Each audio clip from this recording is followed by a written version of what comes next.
Title: Does Bigfoot exist? A scientific analysis of the Sasquatch phenomenon. The existence of Bigfoot, also known as Sasquatch, has fascinated the public imagination for centuries, with reported sightings spanning indigenous folklore, frontier legends, and modern cryptozoology. Despite thousands of eyewitness accounts and anecdotal reports across North America, scientific consensus overwhelmingly regards Bigfoot as a cultural myth rather than a biological entity. To determine the plausibility of Bigfoot's existence, we must evaluate the credibility of evidence from biological, ecological, forensic, and anthropological perspectives, none of which currently supports the existence of an undiscovered large primate in North America. Biologically, for a large primate species to exist undetected in modern times, it would require a sustainable breeding population, at least several hundred individuals, to avoid inbreeding and genetic bottlenecks. This would result in frequent sightings, consistent ecological impacts, and undeniable physical evidence such as bones, feces, or verified photographic/video documentation. However, no verifiable remains have ever been recovered. DNA samples attributed to Bigfoot often turn out to be from known animals like bears, deer, or dogs when analyzed under rigorous conditions. A 2014 study published in Proceedings of the Royal Society examined over 30 such samples and found no genetic material belonging to an unknown primate, Sykes et al., 2014. Ecologically, the absence of a known habitat that could support a large omnivorous primate is notable. Bigfoot is often claimed to inhabit remote forests of the Pacific Northwest, yet extensive logging, hiking, and scientific activity in these areas have not produced concrete evidence. Thermal imaging, camera traps, and drone surveillance, tools commonly used in wildlife biology, have not confirmed the presence of any unknown species resembling Bigfoot. Culturally, the Bigfoot legend draws on older indigenous narratives such as the Sasquatch from the STS Ales people of British Columbia, symbolizing wildness and the human boundary with nature. In the modern era, hoaxes like the 1967 Patterson-Gimlin film, which many skeptics believe depicts a costumed human, have fueled pop culture more than scientific interest. Psychologists suggest that pareidolia, seeing patterns in randomness, confirmation bias, and the social reinforcement of belief play key roles in maintaining the Bigfoot mythos. Furthermore, many sightings occur under conditions conducive to misidentification: low visibility, dense foliage, or distant views. In conclusion, while the idea of Bigfoot endures as a potent cultural icon and a symbol of mystery in the natural world, the lack of verifiable physical, genetic, and ecological evidence leads the scientific community to dismiss its existence. The persistence of belief in Bigfoot can be attributed more to psychological and socio-cultural phenomena than to empirical reality, serving as a modern mythos for the unknown wilderness. Title: The Bigfoot Enigma: Unpacking Sightings, Evidence, and Misidentifications. The persistence and prevalence of Bigfoot sightings, despite a lack of scientific corroboration, can be attributed to a combination of psychological, cultural, and environmental factors. Many reports originate from dense, wooded areas where visibility is low and human perception is easily deceived. Under such conditions, pareidolia, the tendency to perceive familiar patterns, like faces or figures, in random stimuli, can lead individuals to mistake shadows, tree stumps, or bears for humanoid creatures. Cognitive biases such as confirmation bias also play a significant role. People who believe in Bigfoot are more likely to interpret ambiguous stimuli as confirming that belief. Social and cultural influences amplify this phenomenon.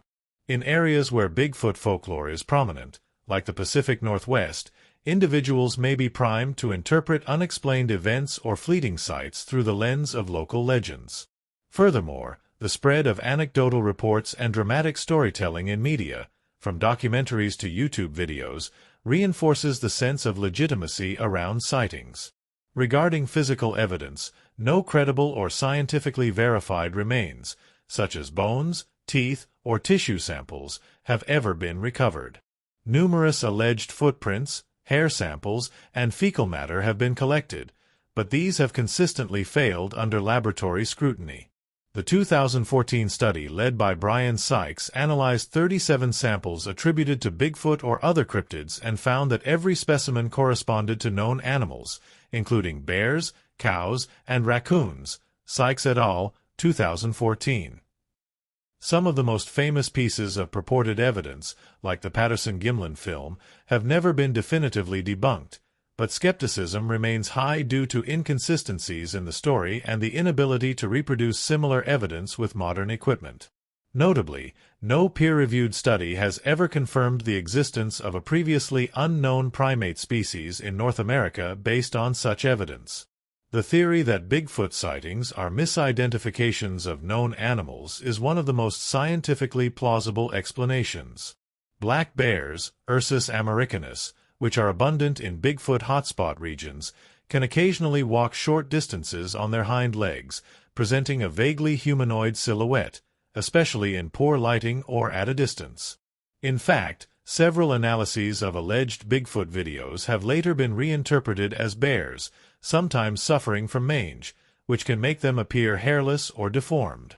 Elk, moose, and even large humans in bulky clothing have also been mistaken for Bigfoot. The phenomenon is further compounded by hoaxes. Individuals seeking attention or attempting to perpetuate local legends have fabricated footprints, worn costumes, or staged sightings, clouding the reliability of eyewitness accounts. In essence, the abundance of Bigfoot reports can be traced to the interplay between human perception, cultural storytelling, and environmental ambiguity.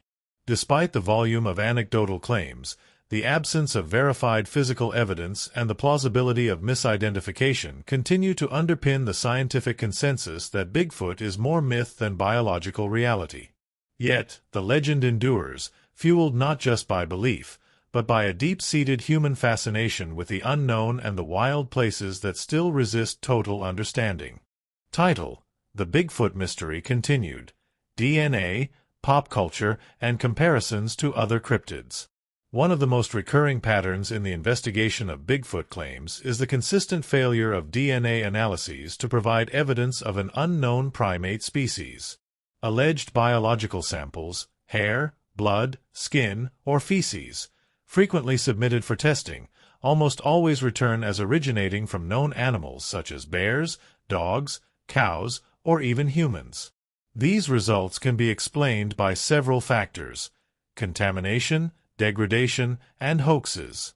Environmental exposure often degrades genetic material to the point where sequencing becomes unreliable, resulting in inconclusive findings. Additionally, samples collected by non-scientists often lack proper chain-of-custody documentation, making cross-contamination with human DNA highly probable. In several high-profile cases, further analysis has revealed intentional tampering or complete fabrication. For instance, a 2013 paper claiming Bigfoot DNA evidence by Melba Ketchum was widely criticized for flawed methodology and failure to meet peer-reviewed standards, with its results eventually debunked by independent labs as mixtures of human and animal DNA. The modern image of Bigfoot owes much of its shape and reach to media and popular culture, which have amplified and standardized what was once a patchwork of regional folklore. Indigenous traditions across North America included wild man or giant-like figures, such as the Estiesale Sasquatch, but these were symbolic, spiritual, and contextually rooted. It wasn't until the 1950s that Bigfoot emerged as a tabloid sensation, following large footprints discovered in Bluff Creek, California. The 1967 Patterson-Gimlin film catalyzed the myth into mainstream consciousness, reinforcing the archetypal image: a tall, hairy bipedal creature with long arms and an ape-like gait. Since then, books, television, movies, and internet forums have not only sustained belief in Bigfoot but have also influenced how sightings are interpreted, encouraging conformity to an established Bigfoot script. The phenomenon is now self-reinforcing. Media shapes expectations, and expectations shape reports. When comparing Bigfoot to other cryptids, few enjoy the same cultural prominence, but some do exhibit slightly stronger scientific intrigue, though none are considered scientifically validated. For example, the coelacanth, once thought extinct for 65 million years, was rediscovered alive in 1938, offering hope that other hidden species might exist. In the realm of alleged cryptids, the thylacine or Tasmanian tiger, officially declared extinct in 1936, is still the subject of credible, though unconfirmed, sightings in Tasmania and mainland Australia, with several camera trap projects underway. Another notable example is the orang pendek of Sumatra, a small hominid cryptid with reported sightings from locals and Western researchers alike. While still unverified, its claims have garnered more serious anthropological attention than Bigfoot. Even so, none of these examples reach the threshold of scientific confirmation, but they demonstrate that while cryptozoology often borders on pseudoscience, it can sometimes overlap with legitimate zoological discovery when grounded in rigorous methods. Ultimately, the Bigfoot myth endures not due to a lack of investigation, but because belief is maintained in spite of the evidence, or rather, the absence of it. The interplay between human psychology, environmental misinterpretation, and media amplification forms a resilient narrative that, even without scientific support, continues to capture the imagination of millions. Title: Bigfoot and Beyond: Tracking, Ethics, and the Spectrum of Cryptid Credibility. In the search for Bigfoot, numerous attempts have been made to apply modern technology, ranging from motion sensor trail cameras to thermal imaging drones and bioacoustic monitoring systems. Despite the deployment of such tools in supposed Bigfoot hotspots like the Pacific Northwest, no verifiable evidence of the creature has been produced. Wildlife researchers routinely use thousands of camera traps worldwide to monitor elusive animals, capturing rare species like snow leopards or clouded leopards, but no confirmed images of Bigfoot have emerged from these exhaustive datasets.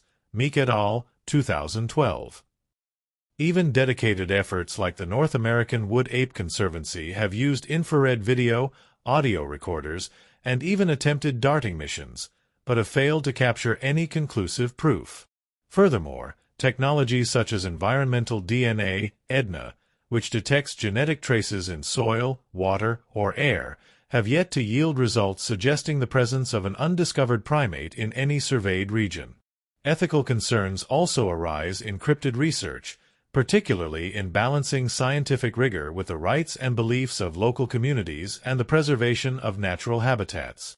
In some regions, especially where indigenous cultures regard cryptid-like beings with spiritual significance, such as the Yeti in Himalayan cultures or Sasquatch among the STS-ales of British Columbia, research can risk undermining cultural traditions or commodifying sacred narratives. Additionally, cryptid expeditions can lead to environmental disruptions, such as unauthorized digging, baiting, or habitat intrusion, which may disturb protected ecosystems. Ethical cryptozoology demands transparency, respect for local customs, and minimal ecological impact, principles that are often disregarded in sensationalized or commercialized hunts. Cryptids themselves vary widely in credibility based on historical documentation, biological plausibility, and cultural consistency.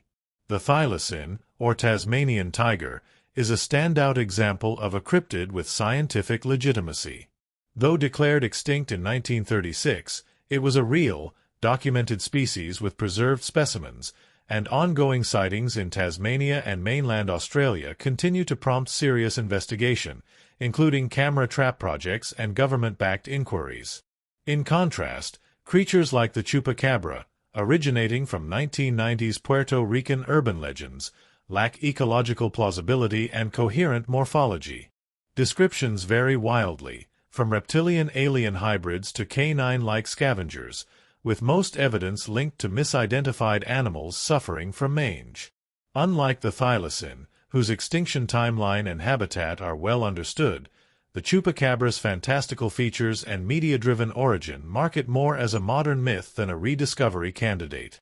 Ultimately, the Bigfoot phenomenon sits between these two poles. It lacks the hard evidence of the thylacine but persists with more cultural depth and public engagement than the chupacabra. Modern technology has improved our ability to monitor wildlife and test cryptid claims, yet without verified findings, cryptids like Bigfoot remain compelling cultural symbols rather than scientific discoveries. Title: Bigfoot and the Broader Cryptid Landscape. eDNA, Cultural Perspectives, and Credible Sightings. Environmental DNA, eDNA, represents a promising tool for verifying elusive species, offering a non-invasive method to detect genetic traces left in water, soil, or air. In theory, if Bigfoot exists and interacts with its environment, leaving behind skin cells, hair, feces, or other organic matter, its DNA could be captured in environmental samples and compared to existing genomic databases. However, despite targeted efforts to apply eDNA techniques in areas of frequent Bigfoot sightings, no samples have yet yielded unknown primate sequences. A primary challenge is the absence of a reference genome for Bigfoot, meaning any unidentified sequence must be both distinct from all known species and replicable across independent tests to be considered credible. Moreover, the contamination risk from human and wildlife DNA in wilderness settings complicates attribution. Nonetheless, as eDNA technologies become more precise, their application in cryptozoology remains a frontier worth exploring, especially if future samples return sequences that defy classification within known biodiversity. Thompson and Willersleff, 2015. Indigenous perspectives on cryptids like Bigfoot often differ markedly from Western interpretations. For many Native American tribes, beings akin to Sasquatch are not simply undiscovered animals but spiritual or interdimensional entities that inhabit the liminal space between the human and natural world. The STSAL's First Nation of British Columbia, for instance, regards Sasquatch not as a biological anomaly but a sacred being tied to their ancestral stories and cosmology. These entities are often seen as guardians of nature or omens, and their appearances carry moral or spiritual messages. In contrast, Western views shaped by Enlightenment rationalism tend to categorize cryptids as either undiscovered zoological species or pseudo-scientific fabrications. This divergence highlights a deeper cultural gap. Indigenous traditions often embrace ambiguity and metaphor in ways that scientific frameworks are not designed to accommodate. As for recent cryptid sightings, a few cases stand out for their consistency, witness credibility, or technological documentation.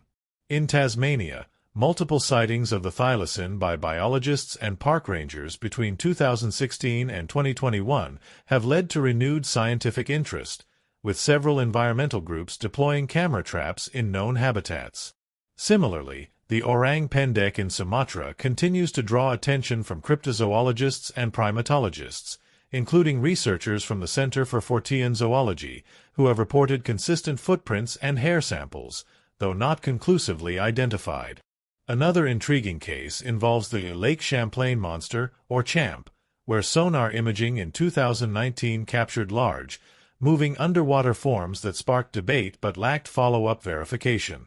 These examples demonstrate that while definitive proof remains elusive, some cryptids occupy a space of unresolved scientific curiosity rather than outright dismissal, and continued surveillance using modern tools may yet yield breakthroughs. Title: Untangling Cryptid Evidence, eDNA Verification, Oral Traditions, and Hidden Ecosystems. To distinguish real from fake eDNA signals, scientists rely on rigorous sampling protocols, contamination controls, and advanced bioinformatics. Real eDNA sequences typically appear in repeated samples from the same environment, show expected degradation patterns, and align with known or plausibly divergent genetic lineages. False positives can result from contamination with human DNA or domestic animals, mislabeling in genetic databases, or cross-sample contamination in the lab. Scientists use negative controls, samples expected to contain no DNA, replicate sampling, and DNA barcoding, matching unknown sequences to global reference libraries to validate results. If an unknown sequence is consistently retrieved from multiple independent sources, it warrants further study, especially if it differs significantly from any cataloged organism while still fitting plausible evolutionary patterns. Taberlet et al., 2012. Oral traditions play a foundational role in cryptid research, particularly in identifying patterns of sightings and mapping long-standing beliefs about unexplained creatures. Indigenous communities often preserve ecological knowledge through stories that encode information about local fauna, habitats, and natural phenomena. These traditions, while not scientific in a Western empirical sense, can guide researchers to hotspots for field investigations or highlight species that have disappeared from formal records but survive in cultural memory. For instance, reports of the thylacine persisted in Aboriginal lore well after European settlers declared it extinct, and similar traditions surrounding Sasquatch, the Yeti, or the Orang Pendek have informed cryptozoological expeditions. Finally, the possibility of cryptids existing in unexplored ecosystems remains scientifically plausible in some contexts, particularly in deep ocean trenches, cave networks, and remote rainforest canopies. These environments are poorly surveyed due to technological and logistical challenges. The ocean's Hadal Zone, for example, has revealed new species like the ghost shark or giant amphipods only in recent decades. Likewise, vast cave systems have produced blind salamanders and fish species previously unknown to science. While such areas may harbor undiscovered species, large terrestrial mammals like Bigfoot are less likely to remain undetected due to their ecological impact and spatial needs. However, smaller cryptids, amphibians, or marine invertebrates could still elude detection in these shadowy biomes. Title: Realistic Cryptids of the Deep. Ocean Mysteries, DNA Integrity, and Ancient Echoes. Among all habitats on Earth, the ocean, particularly its deep and unexplored regions, offers the highest plausibility for cryptids to exist undetected. With over 80% of the global seafloor unmapped and less than 10% of marine species formally identified, it's no surprise that the ocean is often cited in cryptozoological discourse. Realistically, cryptids that could exist in the ocean would likely be large, elusive species such as undiscovered deep-sea cephalopods, bioluminescent fish, or colossal invertebrates. For example, the giant squid, Architeuthis dux, was long considered a cryptid until it was photographed alive in 2004, and the megamouth shark, first discovered in 1976, remains a rarely observed species. Cryptids like the globster, amorphous carcasses found on beaches, and accounts of serpent-like sea creatures may stem from decomposed whales, oarfish, or basking sharks, but they also hint at the unknown biodiversity still hidden in marine trenches, continental slopes, and abyssal plains. To ensure the validity of environmental DNA, eDNA, results, scientists implement stringent protocols to prevent contamination, particularly from human DNA, which can easily skew findings. First, sampling is performed with sterilized equipment and gloves, often in triplicate, to reduce the risk of cross-contamination. Negative controls, samples of sterile water or substrate, are processed alongside actual samples to flag any background DNA. During extraction and amplification in the lab, clean room conditions, UV sterilization, and physical separation of workstations for pre- and post-PCR steps help maintain integrity. Finally, bioinformatics software filters out known contaminant sequences, and statistical models assess whether a detected DNA fragment is likely a rare true signal or lab artifact. Goldberg et al., 2016. Fossil records and ancient art provide intriguing, albeit circumstantial, support for some cryptids. While fossils don't validate modern cryptids directly, they show that many allegedly mythical creatures once had real analogues. For instance, fossils of Gigantopithecus, a giant ape, have fueled Bigfoot theories, and ancient marine reptiles like plesiosaurs are often linked to lake monster legends such as the Loch Ness Monster. Additionally, ancient petroglyphs and cave art sometimes depict humanoid figures, giant birds, or aquatic beasts resembling descriptions of modern cryptids. In Native American and Aboriginal traditions, these images are often symbolic, but they may also reflect encounters with now extinct megafauna or extraordinary natural phenomena. These echoes from the past illustrate how human imagination often intertwines with paleontological reality, creating enduring myths rooted in long-lost species. Title: cryptids, evolutionary relics, and ancient echoes, bridging myth and discovery. One of the most recently discovered large marine animals is the hoodwinker sunfish, Mola tecta, first described in 2017 by marine biologist Marianne Nygaard. Measuring up to 2.5 meters in length, it had eluded identification for decades, likely due to its resemblance to the better-known ocean sunfish, Mola mola. The hoodwinker exemplifies how large species can remain hidden in plain sight due to morphological similarity or geographic isolation. Similarly, the megamouth shark, Megachasma pelagios, discovered in 1976, was an entirely unknown genus of deep-sea shark, only rarely observed since.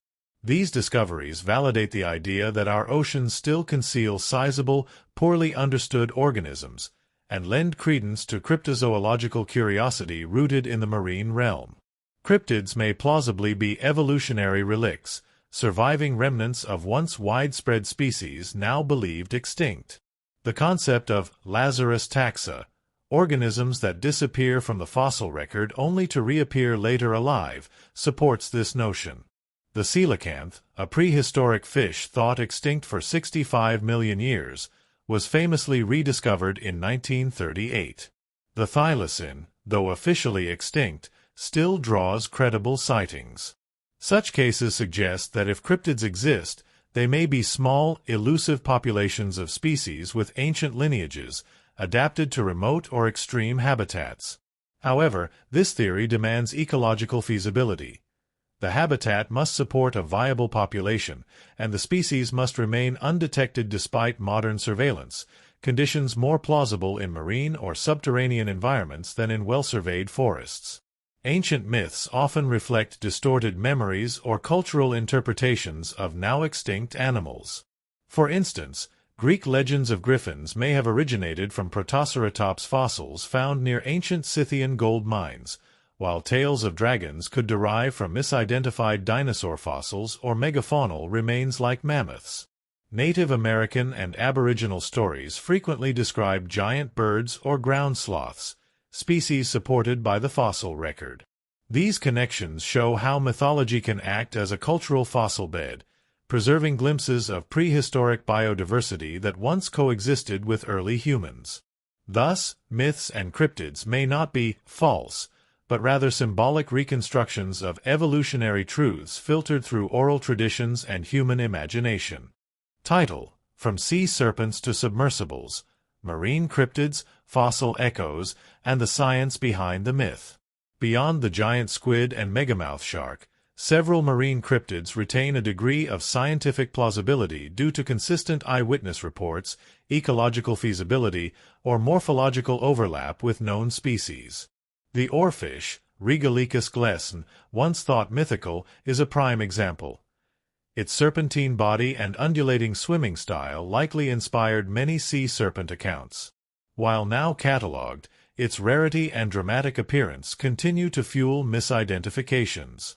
Another is the globster phenomenon, amorphous, decayed carcasses washing ashore with unrecognizable features. Though typically identified as decomposed whales or sharks, the variation in tissue morphology occasionally leads to speculation about unknown deep-sea organisms. Similarly, unverified sightings of large, long-necked creatures in open water, reminiscent of plesiosaurs, are still reported in places like the North Atlantic, though no biological evidence supports their survival. Many mythological creatures have roots in fossil discoveries, often interpreted through cultural lenses long before paleontology existed. The griffin, widely depicted in Greek and Scythian art, may have originated from fossilized Protoceratops skulls found in Central Asia, creatures with beak-like faces and quadrupedal stances. In Chinese mythology, dragons could be cultural interpretations of dinosaur bones or mammoth remains. The Cyclops of Homeric legend may stem from the misidentified skulls of extinct dwarf elephants, whose large nasal cavity was interpreted as a singular eye socket. These examples illustrate how ancient people embedded paleontological evidence into myth, creating enduring archetypes from real skeletal remains. As for sea serpents, Legends may stem from both genuine sightings of rare marine animals and from the imaginative stitching together of fragmented realities, like drifting carcasses, whale penises mistaken for tentacles, or the surfacing motions of whales swimming in line. Some scholars suggest that serpent sightings could also be induced by rogue wave phenomena, undersea volcanic activity, or even large schools of fish disturbing the surface in odd formations. In these cases, a combination of natural phenomena and limited observational context contributed to powerful stories that persist in maritime folklore. Although undiscovered species could still exist in the ocean's unexplored depths, sea serpents likely represent a mosaic of known biology, distorted observation, and cultural storytelling. Title: Sea Monster Sightings, Sonar Errors, and Folklore's Hidden Record of Natural History. Among the most convincing sea monster reports in history are the HMS Daedalus encounter of 1848, where British naval officers described a 60-foot-long serpent-like creature off the coast of Namibia. With experienced, sober eyewitnesses and detailed logs, the report remains one of the most frequently cited. Another notable account comes from 1905, when two zoologists, Michael J. Nicol and E.G.B. Meade Waldo, described an unidentified long-necked marine animal off Brazil, documented during a royal yacht expedition. Additionally, Scandinavian mariners in the 18th century repeatedly reported creatures resembling giant eels or serpents, which some scientists now speculate may have been oarfish or misinterpreted whale behaviors. While no physical evidence ever emerged, the consistency and credibility of these observers elevate such reports above mere folklore or hoax. Sonar misinterpretations may also explain some modern sea serpent sightings. Sonar relies on bouncing sound waves off underwater objects to determine location and shape, but it can produce ambiguous results when scanning large, moving schools of fish, thermal layers, or floating vegetation. Undersea volcanic gas emissions or marine debris can create unusual sonar signatures, misread as long bodies or anomalous masses. This is exemplified by some Loch Ness sonar surveys, where disturbances in water layers led to exaggerated readings, later attributed to sediment clouds or submerged logs. In open ocean environments, sonar reflections from deep-diving whales, particularly in coordinated surfacing patterns, can mimic serpentine forms, especially in low-resolution imaging. Folklore serves as an unwritten archive of paleontological memory, encoding fragments of ancient biology into cultural narratives. Before the rise of modern science, communities interpreted fossilized remains and unusual living species through the lens of myth. For instance, fossil beds near ancient Greek gold mines likely inspired griffin myths, while giant ground sloth remains in the Americas may have been folded into stories of monstrous beasts in native traditions. Similarly, the enduring tales of giant birds or thunderbirds could be folk memories of Ice Age megafauna like Argentavis magnificens, a prehistoric bird with a wingspan over 20 feet. These stories preserve observations of species now extinct, acting as cultural proxies for fossil records and guiding modern researchers to reconsider how oral tradition might reveal ancient ecosystems long before formal science existed. Title: Sonar Echoes, Satellite Clues, and the Scientific Value of Sea Monster Lore. While no underwater myths have been conclusively proven through sonar or satellite imaging, some intriguing correlations have emerged that fuel scientific curiosity. One of the most famous is the Loch Ness Monster, where sonar sweeps have occasionally detected large, moving objects at depths beyond normal aquatic life, though later attributed to debris or gas plumes.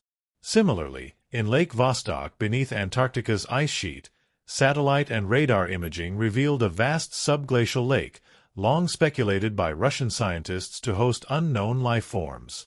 While not mythological creatures per se, such discoveries inspire cryptobiological speculation rooted in mythic ideas of hidden worlds beneath the surface. Modern satellites can detect anomalies in wave patterns or underwater formations, such as those mistaken for Atlantis-like ruins off the coast of Cuba, though most are later resolved as natural geology. These tools expand how we investigate legends of lost cities or sea beasts, merging traditional narratives with cutting-edge geospatial science. Indigenous stories have significantly shaped scientific discoveries, especially in fields like paleontology, anthropology, and ecology. For example, Aboriginal oral traditions about fire mountains in Australia aligned with volcanic events verified through geological analysis. Native American stories of giant birds helped guide research into Pleistocene megafauna, including massive raptors like Pterotornis. In the Pacific Northwest, tales of the Sasquatch or Sasquatch are tied to real species behaviors and habitats, offering ecologically insightful clues that cryptozoologists and wildlife biologists have considered when surveying remote regions. These stories act as long-term environmental records, often encoding information about migration patterns, animal interactions, and landscape changes in mythic form. What elevates a sea monster report from folklore to a scientifically interesting claim is the quality of the observation. The credibility of witnesses, e.g., trained naturalists, naval officers, consistency across independent sightings, environmental plausibility, and, increasingly, supporting technological data like sonar, photography, or physical remnants. Reports that cluster geographically and temporally, especially in poorly explored regions, draw greater attention. Additionally, cases that align with known animal behaviors or resemble species that could plausibly exist, e.g., deep-sea cephalopods or massive eels, maintain a foothold in scientific discourse.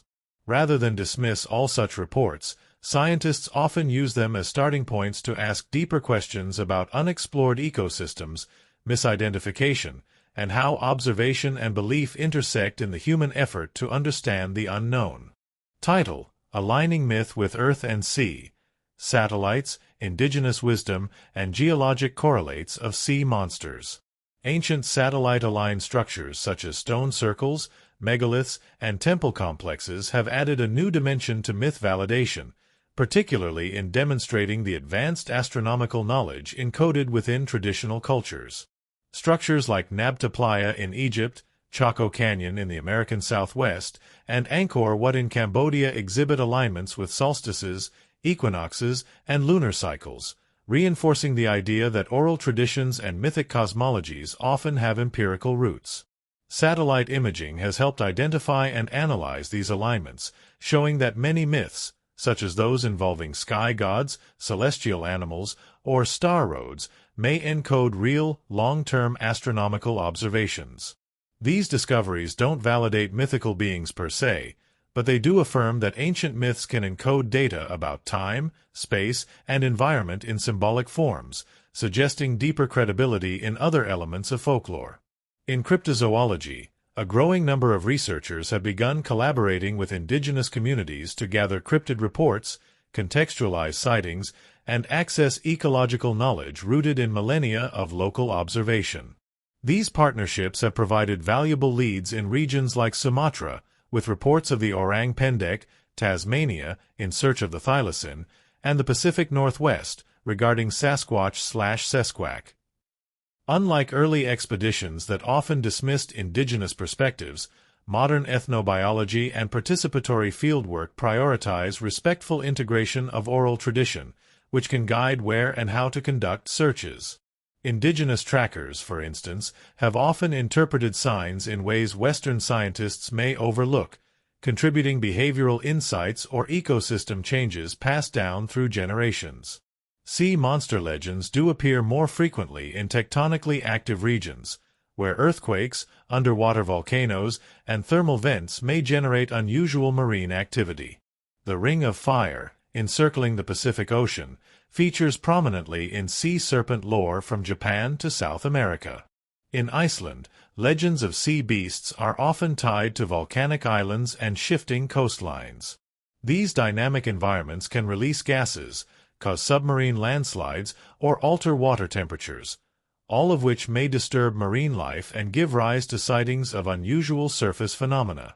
Furthermore, tectonically active zones are often biologically rich and geologically complex, which supports more diverse and sometimes rarely seen species. This environmental instability, combined with rich maritime cultures, creates fertile ground for sea monster stories that are rooted in genuine ecological anomalies. Title: Celestial Myths, Cultural Ethics, and the Folklore-Rich Depths of the Ocean. Ancient sky myths often encode surprisingly accurate observations of celestial cycles, such as solstices, lunar phases, eclipses, and the precession of equinoxes. Cultures like the Maya, Babylonians, and ancient Egyptians embedded detailed astronomical data into their religious systems and myths. The Mayan Popol Vuh recounts the movements of celestial twins, aligned with Venus's synodic cycle, while the Egyptian myths surrounding Horus and Ra mirrored solar transitions across the sky. These stories not only tracked seasonal agriculture and ritual timing, but also served as mnemonic systems for generational transmission of astronomical knowledge. Alignments in temples like Karnak or Stonehenge reflect these myths' function as both storytelling devices and observational frameworks. In essence, myths acted as oral ephemerides, preserving and conveying real data through symbolic narrative. Collaborating with indigenous communities in cryptid research presents profound ethical challenges, particularly around consent, intellectual property, and respect for spiritual beliefs. Traditional knowledge systems often treat cryptid-like beings, such as the Yeti, Sasquatch, or Bunyip, not merely as animals, but as spiritual or ancestral entities. Outsider researchers may unintentionally violate sacred boundaries or extract information without proper reciprocity. Ethical collaboration requires free, prior, and informed consent, FPIC, clear data sharing agreements, and recognition of indigenous sovereignty over cultural knowledge. Additionally, commodifying folklore for media or tourism can distort traditions and exploit communities. Successful models of engagement often involve co-authored research, community-led fieldwork, and integration of indigenous epistemologies into scientific frameworks. Deep-sea regions like the Sulu-Sulawesi Sea, Mariana Trench, and southwest Indian Ridge exhibit extremely high biodiversity, often paralleled by rich maritime folklore among nearby coastal cultures. In the Philippines and Indonesia, stories of sea spirits and underwater palaces coincide with biologically unique coral reefs, hydrothermal vent systems, and trench ecosystems teeming with unknown species. Similarly, Japanese folklore around sea dragons and shape-shifting marine beings reflects the biodiversity and seismic activity near the Japan Trench. These overlaps suggest that folklore may sometimes arise from real, if misinterpreted, observations of rare or luminous creatures, like bioluminescent squid, or seismic oceanographic events. Such deep-sea zones are still poorly mapped and studied, leaving open the possibility that both biodiversity and myth might share undiscovered truths. Title: Decoding the Cosmos and the Deep: Myths, Protocols, and the Hidden Wisdom of Folklore. Ancient myths often encoded astronomical predictions by embedding cyclical celestial events into symbolic stories, rituals, and architectural alignments. Civilizations like the Maya, Babylonians, Incas, and ancient Chinese used star myths to track lunar cycles, solstices, equinoxes, and planetary motions. For example, the Mayan Venus Codex linked deities with Venus' 584-day synodic cycle, which influenced warfare and planting decisions. In Polynesia, myths of canoe-guiding gods mirror star navigation techniques. Myths served as cognitive maps, where characters' journeys, transformations, or battles mirrored movements of constellations or eclipse cycles, acting as mnemonic systems that allowed oral cultures to pass down precise astronomical knowledge without written records. Respectful cryptid research in indigenous lands requires adherence to ethical protocols that prioritize indigenous rights and epistemologies. Central to this is free, prior, and informed consent, FPIC, ensuring communities voluntarily engage with full knowledge of a project's purpose, risks, and outcomes. Researchers must co-create research questions, methodologies, and benefit-sharing frameworks. Traditional ecological knowledge, TEK, should be treated as intellectual property, and any findings rooted in this knowledge must credit and compensate the community appropriately. Ethical engagement also involves recognizing cultural boundaries, such as refraining from probing sacred myths or taboo topics and integrating reciprocal practices, like community-led publications, educational outreach, and support for indigenous sovereignty over narratives and land. Folklore can indeed point to undiscovered deep-sea ecosystems, especially when mythic traditions cluster around specific geographic features or unusual marine phenomena. In places like Indonesia, the Philippines, and the Pacific Islands, stories of undersea kingdoms, glowing sea serpents, or forbidden deep waters often coincide with areas later identified as biological hotspots, hydrothermal vents, submarine volcanoes, or deep trenches rich in endemic species. These myths may arise from historical encounters with rare animals, like giant squids, or seismic sea events, encoding ecological observations into allegory. Recognizing such overlaps enables scientists to use cultural narratives as heuristic tools, guides toward regions deserving ecological and geological investigation, bridging ancient insight with modern exploration. Title: Star Paths and Story Maps. Polynesian Myth and the Modeling of Hidden Ecologies. Polynesian navigation myths are among the most sophisticated examples of oral tradition preserving detailed astronomical and ecological knowledge. Central to this system is the concept of wayfinding, a non-instrumental method that relies on memorized star charts, seasonal currents, wave patterns, and cloud behavior. Myths like those of the god Maui, who pulled up islands from the sea, encode information about inter-island ocean travel, celestial markers like the Southern Cross, and the heliacal rising of specific stars used to determine directional headings. Navigators called Tomwalua or Po were trained for years to embed sky stories into their mental maps, using star lines, narratives linking constellations to oceanic directions and seasonal shifts. These stories were not metaphorical fluff but structured cognitive tools enabling consistent trans-Pacific navigation long before Western maps or compasses arrived. Myth can also be used as a modeling tool for unexplored ecological zones, especially when stories persist in areas that are biologically rich but scientifically undersurveyed. For example, indigenous legends from the Bismarck Archipelago about forbidden reefs home to glowing creatures have spurred interest in deep bioluminescent coral ecosystems now being studied for climate resilience. Similarly, Arctic Inuit tales of ice spirits and living islands correspond with rare ice-locked ecosystems discovered by researchers using sonar and ROVs. These examples suggest that myth, especially when tied to consistent geographic and ecological features, functions as an informal but persistent form of environmental modeling.